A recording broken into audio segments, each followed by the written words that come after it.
Tell them check out the blog, bro. YouTube channel called MKO. It's pugilism, boxing algorithm. M stand for Marvin and Kevin's initials KO. Alright, ladies and gentlemen, we are the MKO Pugilism boxing channel. Two fists up, talking all things boxing. Right now, you need to like and you need to subscribe to the channel. Right. You like the content, like and subscribe, baby. That's all we gotta do. All free, and you'll find the content coming at you every day. You'll be the first to know. Exactly. Press that notification button, that bell on the right corner. Exactly. Right, and right now, ladies and gents, we're talking about Garcia versus Vargas post-fight review. And this is a fight that took place Saturday just gone.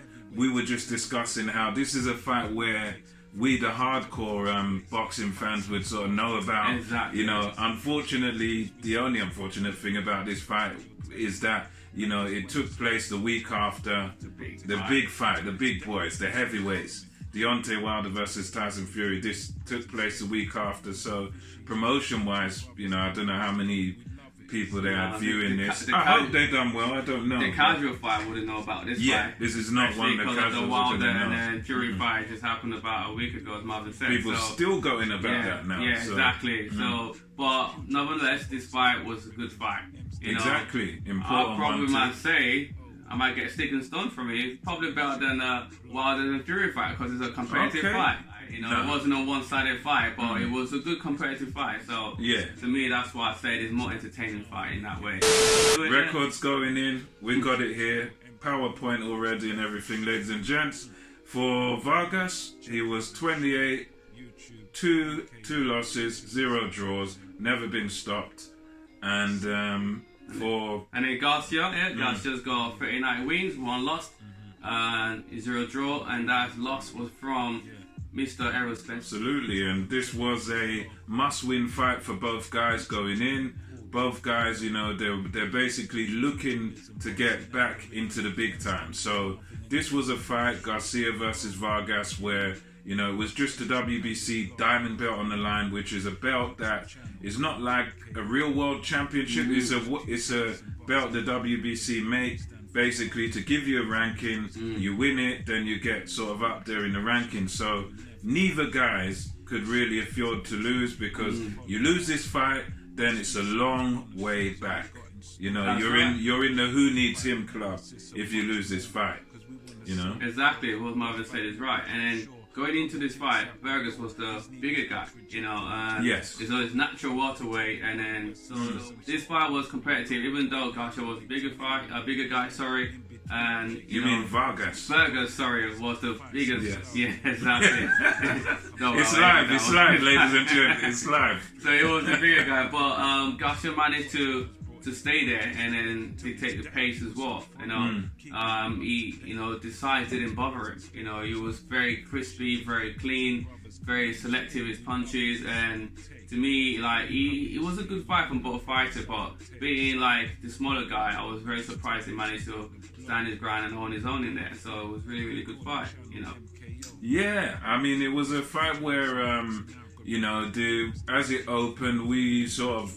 Me and Kev have consensus on this, that we thought, you know, I guess Vargas sort of took the first 2-3 rounds, maybe the first 4 at a stretch, and he seemed to, you know, find his feet a bit quicker than Garcia, who I think was the favourite going in, although he's the smaller guy. And what happened in this fight was that Garcia was, you know, in a sense he was outworked overall. You know, Vargas would throw more punches, but with Mikey Garcia, he was always the more effective man. He was always sort of calm, and he was almost boxing within himself a lot. You know what I mean? He was very calm. He was always sort of relaxed and very controlled. You know, well controlled, patient. You know, and as we saw going into round 5. Breakthrough round, you know, where Garcia landed a beautiful 1-2, bang, bang, and just, you know, that right hand, because he was noticing, you could see through the fight, he was noticing the low left hand of Vargas. That's right. and he was dropping his 1-2 time and time Good again. Good timing. That 1-2 was very effective. That was the key to the fight. You know, he was dropping that 1-2. It's not just like 1-2 that he just stand up throw. He was really stepping into it. Yeah. Obviously, he's got a short arm, and so you really need to get inside with those 1-2. So powerful 1-2. So good setup for 1-2. So that 1-2 got the job done on the night for Garcia. That's right, yeah. And it's Vargas then, you know, after this knockdown in round 5, it looked to be all over. You know, even the commentary on Sky, they were looking at it as it, you know, I think one of Matthew Macklin, I think he was saying, you know, he thinks he's going to get stopped the next round sort of thing. And to be fair, it did kind of look like that. It looked like this fight might be stopped right here in round 5, or at least in the 6th round. But Vargas sort of, as the fight wore on, showed his toughness in the next round. You know, he did get hurt again a few times, you know, Vargas showed that toughness, that machismo, as they say, you know, to really sort of last through this fight and still be in it. You know, he still landed some combinations on Garcia as the fight went on, and you know, he was still in the fight-ish. You could see Garcia was in control, but you could still see Vargas was still, it was kind of outlanding him in terms of because he throw more higher volume punches, doesn't he? Like, he tends to throw more. Yeah, so that kept him busier, and then that obviously that still. And when the referee is looking at that, a guy still throwing punches, they would definitely think that you're still in a fight. So they want to intervene, trying to count you out, trying to stop you, because he was hurt, but it was for sure, keeping easy throughout to the 12th round. You know, he didn't go down on his knees, on his back. But overall, man, it was a good fight, and Garcia done what he has to do, and he got the win, you know, and so most important. What's next for him? I mean, that is going to be interesting. I mean, he showed a lot of class in there. He showed that he was the more classy fighter. He was the better fighter overall, and he showed he's got some power at that weight. That's a good thing from Garcia's performance. I'm not sure that it's a performance that's going to frighten any other welterweights. I don't think it's going to scare anybody at welterweight, you know, because it was a somewhat competitive fight. He didn't bomb anyone out there.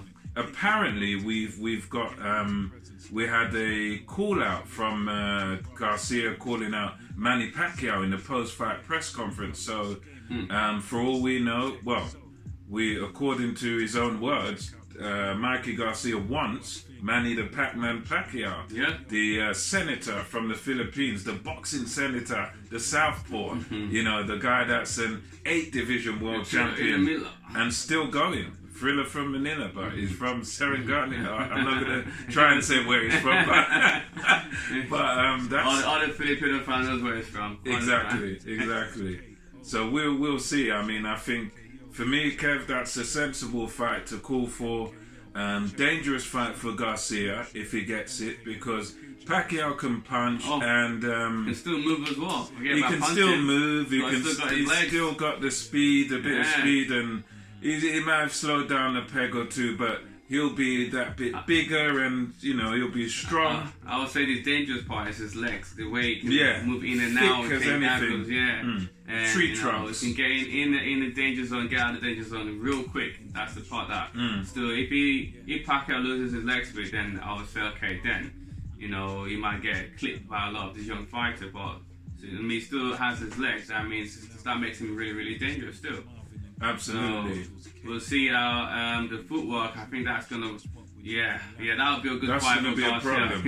But I think that's the best one, because if you take on, let's say Spence was well and he's had a fight and blah blah blah, you don't want that problem again. Not that again. I wouldn't want Sean Porter. Sean Porter would be a horrible fight. He mauls and he brawls and it's just a blood and guts, and it's horrible. Like Manny Pacquiao would be it would still be a high risk, but the reward would be higher. The reward would be higher than if you fought any of the other guys. So if I'm Garcia, you know, I'd rather fight Manny Pacquiao, as he's a smaller guy. He's not as big as some of the other welterweights. He's a bit older. He's in his 40s, and also he's going to bring this, the money. So yeah. That's what I'd have too if I was Garcia. You're watching this. I'm sure definitely. I'm sure that's what Garcia won anyway. He knows that already for sure. So you don't need to tell him. Well, as for that, that's for it, guys. That's all. And thanks for tuning in.